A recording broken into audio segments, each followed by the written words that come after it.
So hey everybody, today is Saturday and I thought I'd just give you a bit of an update. It was a pretty full-on day yesterday. My mum has been taken into hospital, so my brother has become quite focused, thinking last night he rang me, the doom and gloom of she's going to die, she's not going to come out, and and he gets quite focused. And there's a part of me that then thinks, should I be worried like he is? And don't get me wrong, I am. My mum is my rock, and but I also realise that my mum, in the last few years, her health has deteriorated, quite significantly. And unfortunately, with us getting older, it seems to be something that happens. So for me, I've come to terms with that, and and just enjoy every day I can with mum.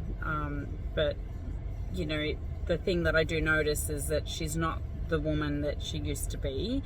She has become like a shell of that lady. I remember my mum just so independent and so strong, and she would take on those fights at school with you, and I remember used to say, well, I'm going to get my mum involved here, and she was such an activist in that role. And to watch her age is extremely, it is sad. It is like a grief, and I think all of you who watch this can also relate to that. But with Allan at the moment, and where he's at with his dependency, and he is drinking a fair bit again this week, and I do try to put a boundary up not to speak to him as much during this time, because I then end up losing my cool and getting frustrated with him, and realizing that that's not helpful either, because it's, when you think about it, it's all about our coping skills, how we cope with situations. And for me, I lost my father at he was 48. He had a brain aneurysm, which was a huge big shock to the system, because he was such a healthy man, living life to the fullest. But when I look back, it's probably a way that for him, that was probably the best way for him to go out, because he was so active, and really active man. And during that time, then my nana had passed, my grandfather. So, it's life, this is life, right? People die. And I don't want to come across as cold, and I don't think I am. I just think for me, there's a part of me, and I guess that's my own Buddhism sort of beliefs. I'm not any religious nomination, like, is it nomination, or, I don't have a certain, I'm Catholic or I'm Christian, or, I don't, but I love the philosophy, I guess, around with Buddhism and the realms, and just being good, and kind. But sometimes we're not always good, and that's okay too. And when I say that, I don't want you all to jump up and down and go, what? She's telling us all to be bad. But I just mean that, what do you define good to be, right? And that has its rules as well. I always like listening to Jordan Peterson when he talks about, the light and the shadow, and the yin and the yang, and, the universe. And I truly believe in those things, right? But what sits with you at the end of the day is what sits with you, and if you're okay with that.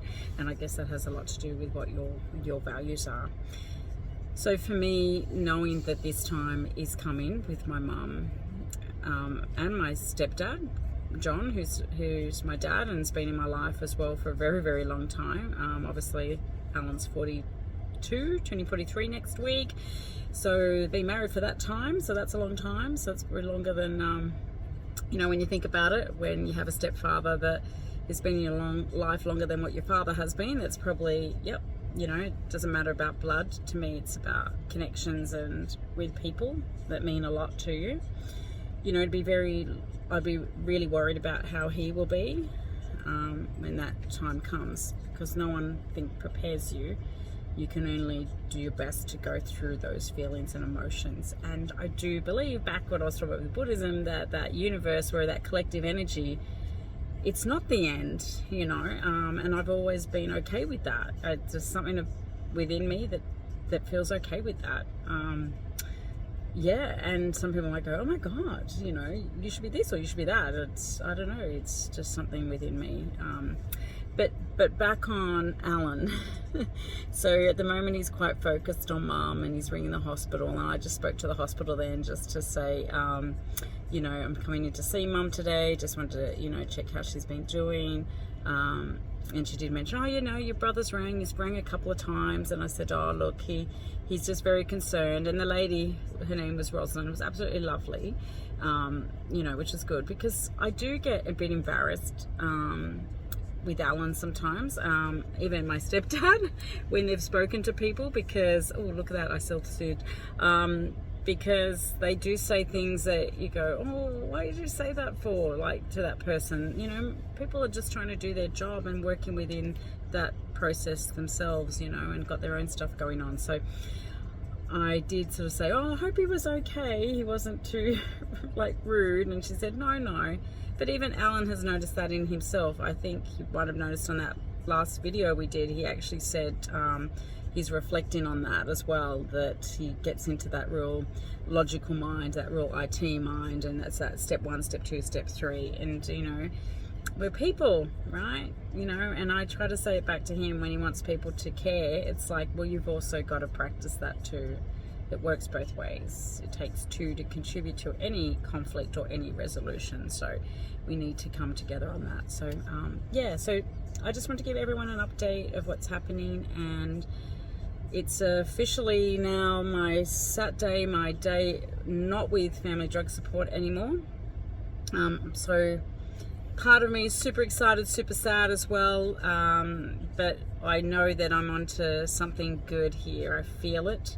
I feel not only this, hopefully this gets to thousands and thousands of people, but if it impacts one, that's enough for me to see what it's like, you know, when families are, you know, not always happy families, right? You know, things go on in families, we all know that, and I want to be vulnerable in this space and show people what it's like, you know, when it is hard and it is good times, and, you know, how we get through it, you know.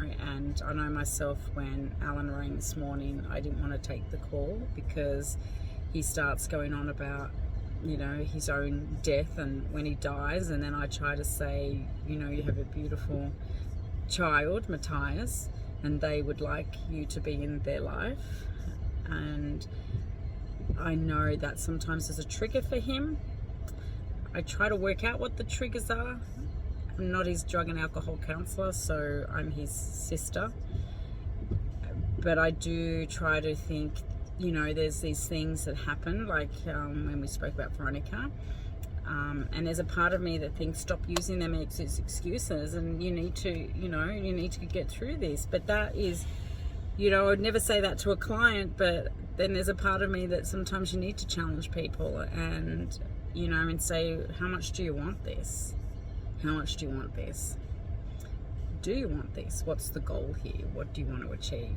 So, but yeah, so stay tuned for the next installment.